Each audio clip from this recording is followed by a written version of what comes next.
नमस्कार. आजचा विषय म्हणजे घटस्थापना म्हणजेच नवरात्री. सर्व मंगल्य मांगल्ये शिवे सर्वार्थ साधिके शरण्ये त्र्यंबके गौरी नारायणी नमस्तुते. महिषासुराच्या नाशासाठी अवतार घेणाऱ्या श्री दुर्गा देवीचा उत्सव म्हणजेच नवरात्र.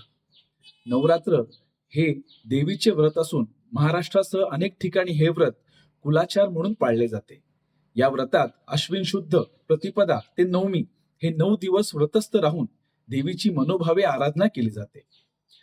जगात जेव्हा जेव्हा तामसी, असुरी आणि क्रूर लोक प्रबळ होऊन सात्विक आणि धर्मनिष्ठ सज्जनांना छळतात, तेव्हा देवीचे धर्म संस्थापनेकरता पुन्हा पुन्हा अवतार घेते. त्या देवीचे हे व्रत आहे. नवरात्रीत देवीत्व नेहमीपेक्षा 1000 पटीने कार्यरत असते. देवी तत्वाचा अधिकाधिक लाभ मिळण्यासाठी नवरात्रीच्या काळात श्री दुर्गा देवी नमः या नामजपाचा अधिकाधिक जप करावा. नवरात्रीचा इतिहास. रामाच्या हातून रावणाचा वध व्हावा ह्या उद्देशाने नारदांनी रामाला नवरात्रीचे व्रत करायला सांगितले होते. नंतर हे व्रत पूर्ण केल्यावर रामाने लंकेवर स्वारी करून शेवटी रावणाला ठार मारले. महिषासूर नावाच्या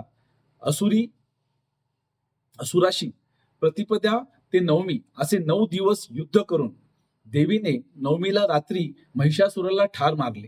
तेव्हापासून तिला महिषासूर मर्दिनी म्हणू लागले. व्रत करण्याची पद्धत. नवरात्र व्रताला पुष्कळ घराण्यात कुलाचाराचे स्वरूप आहे. अश्विन शुद्ध प्रतिपदेस ह्या व्रताचा प्रारंभ होतो.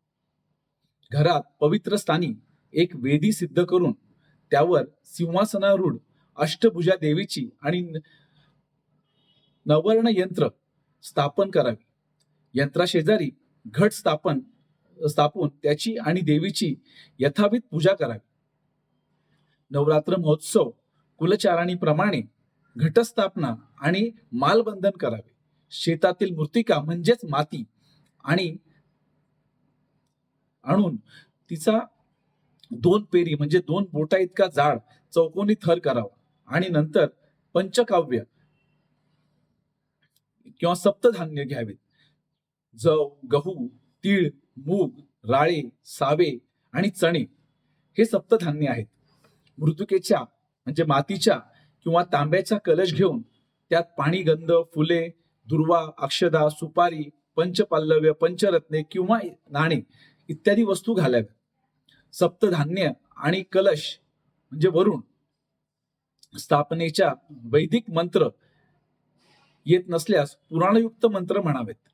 तेही येत नसल्यास त्या त्या वस्तूचे नाम घेऊन समर्पयामी म्हणून नाम मंत्रांचा विनियोग करावा. कलशामध्ये माळ पोचेल अशी ती बांधावी. 9 दिवस प्रतिदिनी कुमारिकेची पूजा करून तिला भोजन घालावे. सुवासिनी म्हणजेच प्रकट शक्ती आणि कुमारिका म्हणजे अप्रकट शक्ती. प्रकट शक्तीचा थोडा अपव्यय होत असल्याने सुवासिनीपेक्षा कुमारिकेत एकूण शक्ती जास्त असते. अखंड दीप प्रज्वलन, त्या दीपतेचे महात्म्य पठन, चंडी पठन, शक्ती पठन, देवी भगवती, ब्रह्मांड पुराणातील ललितोपाख्यान श्रवण, ललित पूजन, सरस्वती पूजन, उपवास, जागरण इत्यादी कार्यक्रम करून क्षमता आणि सामर्थ्य यानुसार नवरात्री महोत्सवाचा साजरा करावा. पूजा करता उपवास असेल तरी देवीला नेहमीप्रमाणे अन्नाचा नैवेद्य दाखवावा.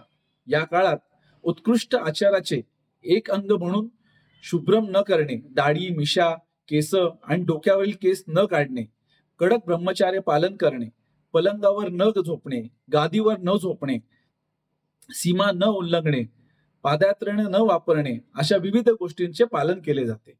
नवरात्रीच्या संख्येवर भर देऊन काही जण शेवटच्या दिवशी नवरात्र ठेवतात, पण शास्त्राप्रमाणे शेवटचा दिवस नवरात्र उठवणे आवश्यक आहे. त्या दिवशी समाराधना म्हणजेच भोजन प्रसाद झाल्यावर वेळ उरल्यास त्याच दिवशी सर्व देव काढून अभिषेक आणि षोडोपचारची पूजा करावी. हे शक्य नसल्यास दुसऱ्या दिवशी देवांवर पूजाभिषेक करावा. देवीच्या मूर्तीचे पूजन विसर्जन वेळी पेरलेले धान्य झालेली रोपं देवीला वाहतात. त्या रोपांना शंकर भरी देवी म्हणून स्त्रिया डोक्यावर धारण करून विसर्जनाला घेऊन जातात. नवरात्र बसवताना आणि उठवताना देवाचे उद्गार्जना आवश्यक करावी. उद्गार्जनेसाठी नेहमीप्रमाणे लिंबू, भस्म इत्यादी वस्तू वापरावा. रांगोळी किंवा भांडी घासण्याचा चूर्ण वापरू नये. शेवटी स्थापित घट आणि देवी यांचे मनोभावे उद्यापन करावे व विसर्जन करावे. नवरात्र किंवा इतर धार्मिक विधीत दिवा अखंड तेवत राहणे हे पूजा विधीचे महत्वाचा भाग आहे. परंतु काही केल्यास जर पूजा तो दिवा विझला किंवा तेल कमी पडले, त्याच्यामध्ये काळजी आली त्याला आणि त्याने करून तो दिवा विझला, तर तो दिवा आपण पुन्हा लावून घ्यावा आणि त्या दिव्याच्या पुढे 108 वेळा देवीचा जप करावा, एवढी विनंती. धन्यवाद. हे सर्व ऐकून